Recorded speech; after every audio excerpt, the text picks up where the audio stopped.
Un mariage en Pologne ne serait pas un vrai mariage sans vodka. On en trouve dans la plupart des fêtes populaires du pays, en particulier à la campagne. Et même si les Polonais consomment plus de bière, les producteurs de vodka n'ont pas à s'inquiéter.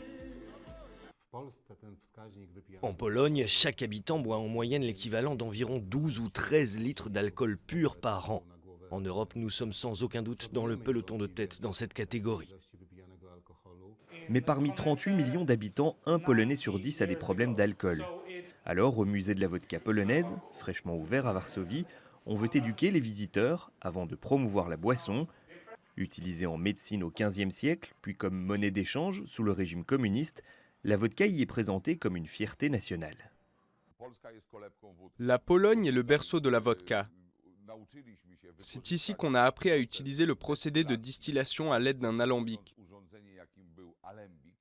Ce n'est qu'un siècle plus tard que la vodka est arrivée en Russie.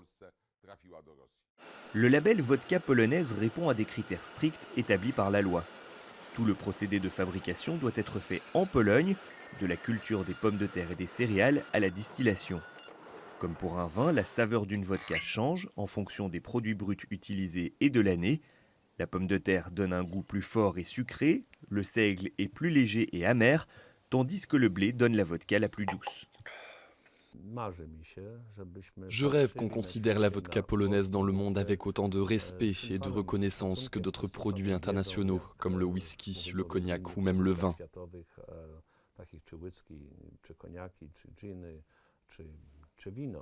Gagner en prestige sans aggraver le problème de l'alcoolisme, la tâche des producteurs de vodka n'est pas simple, surtout en Pologne où chaque occasion, joyeuse ou malheureuse, est bonne pour boire.